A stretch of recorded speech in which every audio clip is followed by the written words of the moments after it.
If you're going to spend on this game, spend responsibly. Use the Apptoid App Store. It's got all the best in-game purchases. They fight for market share with Apple and Google. That's why they offer these discounts. Use promo code MUSHY as seen above. And information of how to download this is in the description to the video as well as in the Discord. Hey everyone, welcome back to Legend of Mushroom with Genghis. So wanted to go over, I just switched from Prophet to Darklord. I just felt it was the right switch for me. I'll go over that in a minute. First, I want to look at the Lucky Spinner, give you guys my opinion on it. Sadly, and kind of like always, I don't really think that any of these items in the Lucky Spinner are worth getting. Let's go into the mounts and take a look. Like, you're basically spinning for the global HP or global attack. Some of them have HP, some have attack. We'll look at it. But their actual skills, they just aren't that good. I was showing you the Eye of the Raven there because it kind of duplicates what the carpet does. So this one here, the kite, its skill's not that great. But looking at the kite, or sorry, the carpet, it looks really good on paper, right? It says, hey, you got an extra free skill. But it's blitzed out at the start of the battle. So it doesn't even land. So I just don't think that it's really worth having. And its 6 skills have to go. So after it's blitzed out, then you're going to wait probably like another 30 seconds before it takes effect again, because 6 skills have to go again. And there are some like 9-second skills. But for the most part, you're going to have a couple skills in there that are like 20 or 30 seconds.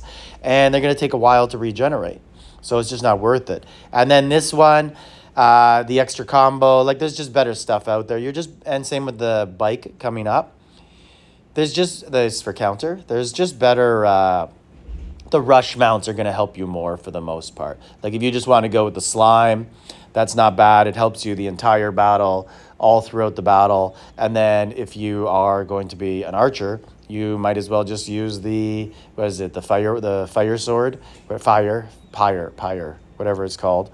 You use that one, and I just don't think that it's really worth it. But talking about why I made the switch from Prophet to Darklord, I held out a long time. I really do like Prophet. I like the skill regeneration it has. But for me, it's a matter of my skills and my skill crit and my skill crit damage were getting much higher, that I don't really need the skill regen. Also, I was switching to regeneration on my gears instead of stun. And a real big part of the Prophet is stun, and not for stunning the opponents, because that actually doesn't seem to work. I've been in so many battles where my health has gone from 100 to 0 in 3-4 seconds. And if you're stunning someone, that doesn't work. And my stun rate was like 40%. So how's it not working? Or maybe it's working, it's just not effective. But what I do know is that the only thing I liked about stun that was working is if you go into the skills for Prophet, and there we have the Fox. It extends the stun duration, and you do a bit more damage while you're stunning. But again, I don't really seem to notice an effect with it, so it's not a very effective PAL.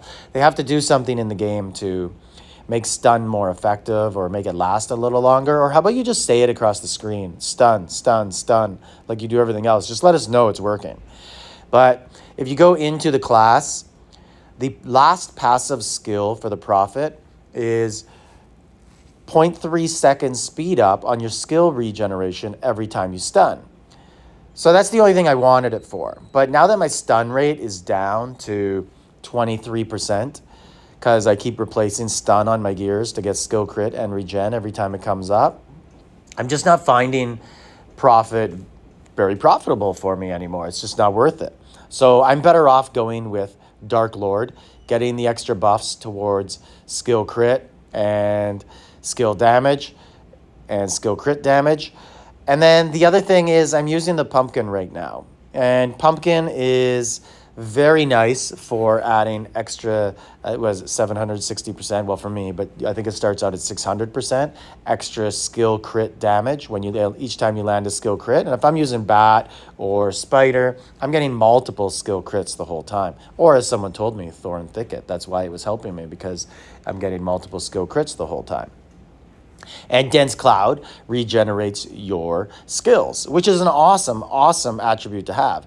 But the problem is you can't have it as the only thing that's regenerating, right? So if you're not gonna use dense cloud and profit, you're not doing it properly, because you need to be doing stuff that all works together. Everything that's regenerating your skills, because one thing just isn't going to make too big of an impact.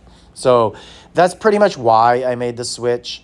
I did build up my dense cloud very, very nicely with some purple skills in there that make, and the counter was the negative on it, so I don't care about losing that. And then it made the skill crit go up even higher. So I might have to work on breeding some pumpkins rather than breeding to increase and get experience. But I'll kind of start to look at that a little bit more in the future. I'm also going to start looking at some of the rare pets like the Anubis flying pets and see if they can help me as well. But anyways, let me know what you think of the switch from Prophet to Dark Lord. I'm liking it so far. I didn't like it in the past, but I think I finally have my gears ready for it. Like, subscribe, leave a comment.